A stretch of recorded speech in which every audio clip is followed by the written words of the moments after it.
դրանով շարժվում ենք։ Նյուզայեմ Ռուզան Խաչատրյան, պարոն Ավինյան, նախ ուզում եմ իմանալ քաղաքացիական պայմանագրի վարչության քասթինգը կամ այսպես ասած հարցաքննությունը անցել եք, դրական կտրվել եք, թե դուք հաստատում եք ստացել։ Երկրորդը այս շրջանում գերատեսչությունները բոլոր պետական ճոխ պարգևատրումներ են կարծես իրականացնում, ազգային ժողովը, պաշտպանության նախարարությունը, քաղաքապետարանը պարգևատրումներ տվել է իր աշխատակիցներին, օրինակ ձեր անձամբ պարգևատրումը ինչքան է կազմել, ինչքան եք ինքներդ ձեզ պարգևատրել, եւ եկեղեցու հետ կապված, պարոն Ավինյան, ձեր դիտարկումները հարցեր են առաջացնում, դուք ասում եք, օրինակ ներսից այո պետք է բարենորոգել եկեղեցին, բայց մենք տեսնում ենք լրիվ հակառակը նաեւ, որ իշխանությունն է խառնվում եկեղեցու հարցերին եւ իշխանությունն է որոշում, թե ինչպես պետք է բարենորոգվի եկեղեցին։ Օրինակ վերջին մայրաթոռի,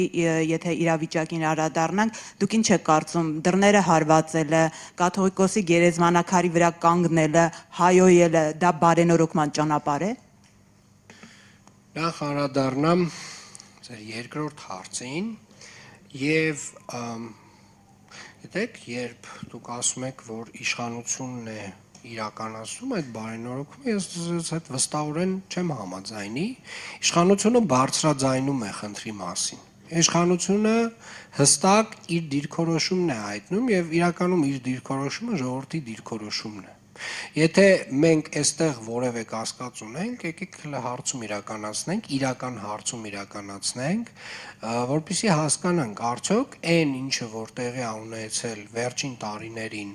մեր եկեղեցու հետ կապված, մեր եկեղեցականների հետ կապված են բացահայտումները, որոնք որ տեղի են ունեցել, այն հայտարարությունները քաղաքական,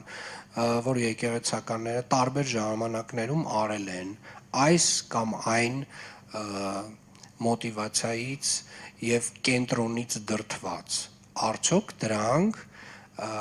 արդյոք այդ ինստիտուտը չունի նորոգման կարիք։ Ես կարծում եմ, որ ժողովրդին հարցնենք, ես վստահ եմ, որ իրանք վստահորեն կասեն, որ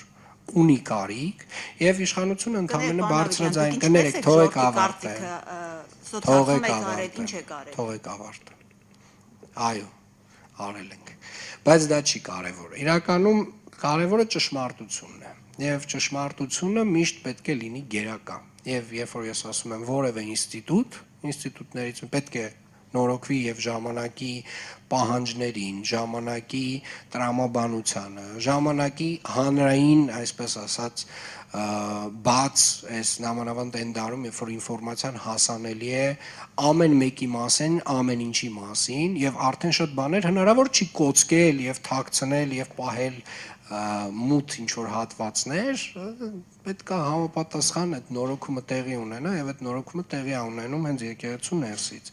Ինչ վերաբերում է ձեր առաջին հարցին, արդյոք ես ցուցակում ընդգրկված եմ, այո, ես ընդգրկված եմ ցուցակում քաղաքացիական պայմանագիր կուսակցության։ Գիտեք, ձեր հարցը ես հասկանում եմ, որ մեր որոշ գործընկերներ են քաղաքացիական պայմանագիր կուսակցության ժողովրդավարական գործելավոճը շատ խորթ է։ Շատ խորթ է, այնքան խորթ է, որ չենք պատկերացնում, որ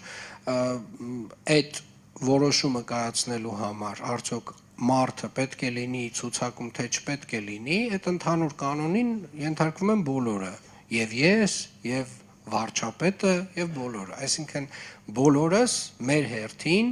կանգնել ենք ամբիոնին, ներկայացել ենք, պատասխանել ենք հարցերին եւ վարչությունը կամ հաստատել է կամ մերժել է մեր տեխնացությունը։ Հիմա եւ վարչապետի տեխնացությունը, եւ իմ տեխնացությունը, եւ շատ իմ գործընկերների տեխնացություն հաստատել է մեր վարչությունը։ Սա է այդ կանոնը, որը մենք ինքներս մեզ համար դրել ենք, որքան էլ որ այդ ժողովրդավար կանոնները որոշ մեր գործընկերների համար խորտ չլինեն։ Պարգևատրումների մասով պարգևատրումները տրվում են ըստ արդյունքների եւ իրականում Երևանի քաղաքապետարանը իր նախանշած արդյունքներից շատ բաներ ավելի գերակատարել է եւ բոլոր գերակատարած ստորաբաժանումները ստանում են համապատասխան պարգևատրում, բայց ուզում եմ նաև արձանագրել, որ այս տարի պարգևատրում ստանում են նաև մեր մանկապարտեզների աշխատակիցները, մեր Երևան ավտոբուսի վարորդները, այսինքն պարգևատրումը տարվա